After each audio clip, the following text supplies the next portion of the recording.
Hey guys, and welcome to my favorite day crafts. So in this video today I want to show you this folio which I have made by using the crepe paper collection called Marigold. And I actually have made this folio style before, so in my last video which I posted last week I have already shown you 3 other folios in the same style but with different pattern papers.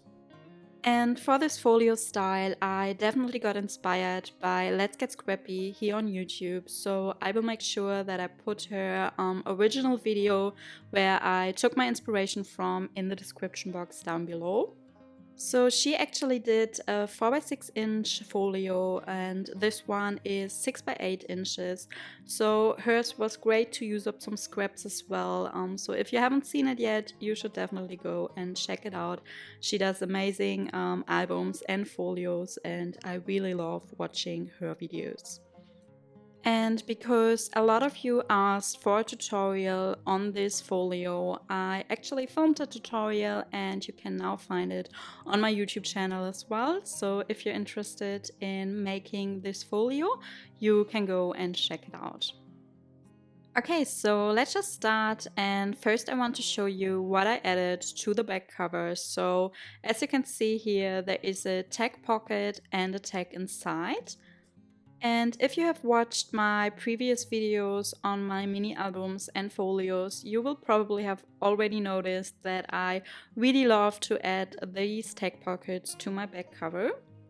And the reason why I love adding these pockets and tags to the back side of my covers is that first, of course, I think it just looks cute. It's perfect to include a 3x4 journaling card from the collection on here.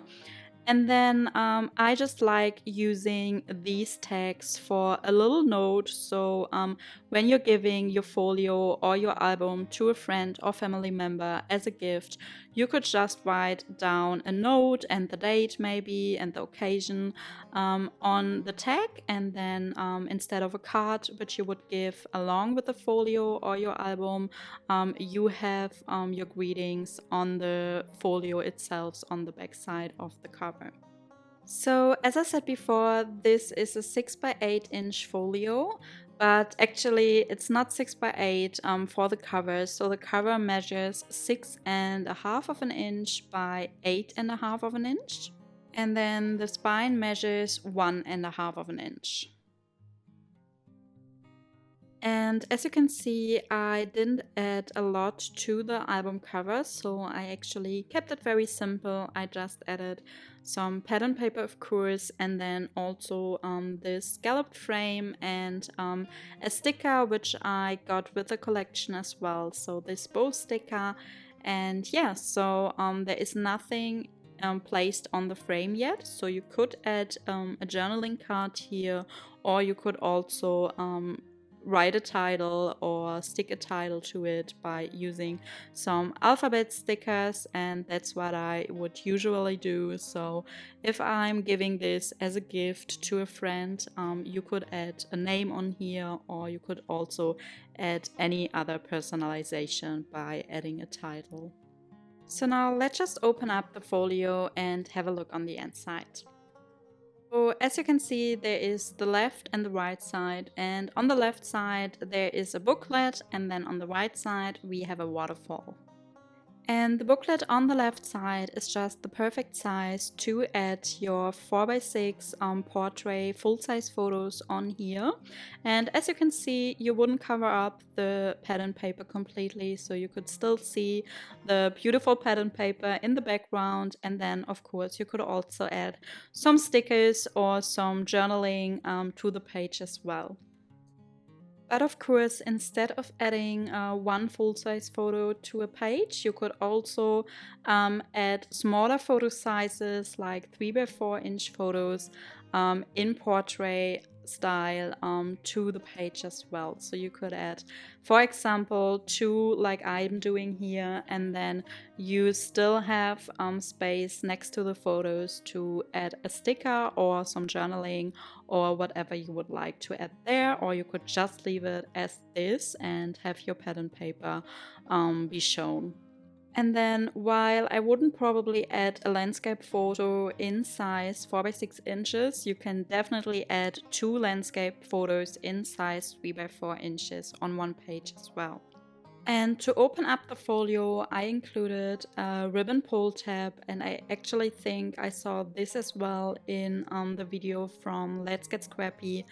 And then you can open it up, and what I added here, so I didn't use a magnet, but instead I added a Velcro circle to have my booklet closed. So when you open it up, you have the next 2 pages where you could add your photos. And then as you can see, you would actually open the booklet now from the other side. So you would flip the page to the right side, and then you would always be able to see 3 pages at once instead of just 1. And yeah, you can just open it up completely, and then to close your booklet, you would flip 1 page from the right side and then 1 page from the left side, from the right again, and so on. So in total, there are 13 different pages in this booklet on which you could place your photos or journaling. And then, as I said before, on the right side, there is a waterfall page with a ribbon closure. And then to decorate my waterfall page, so the top page, I actually used some animal dots as well as an embellishment flower piece I had from the collection as well. And also a 3 by 4 journaling card, which I backed onto a scalloped frame. And I actually made this by using a die cut, which I will show you in a second as well. And so I didn't glue the flower completely onto the 3 by 4 journaling card, but I left it open so that you could also add a 3 by 4 photo on here. So you could slide it underneath the flower, or you could of course also use this as a space for journaling. So the die cut that I used here is a die cut from Lawn Fawn, and I really love using it. So I use it a lot, especially along with 3 by 4 journaling cards, and you also saw me using it on the cover of this folio as well. So when you open up the waterfall, as you can see, I just added pen and papers in size 4 by 6 to my waterfall pages. So I didn't decorate them, I just leave them very simple, and then you would still be able to also add a 3 by 4 photo on the pen and papers on the waterfall as well, and of course then the other side, the back side of the pages, you could use to add your 4 by 6 landscape photos. And then where you would add your 4 by 6 photos, I just placed a photo mat with a camera stamp, and that's actually what I would always do for these spots. But these photo mats are removable, so they are glued onto with using a removable glue stick. This one got recommended to me by Scrap and Coffee here on YouTube as well. So I used this to place my photo mats, and you can just remove them and exchange them for your 4 by 6 photos. And yeah, that's already it for this folio. I hope you enjoyed watching this project share, and if you did so, I would love to get your feedback in the comments, and also give it a thumbs up if you liked it. And then yeah, as I said before, you can watch my tutorial on this if you want to make a folio like this as well. And then see you in my next video. Bye!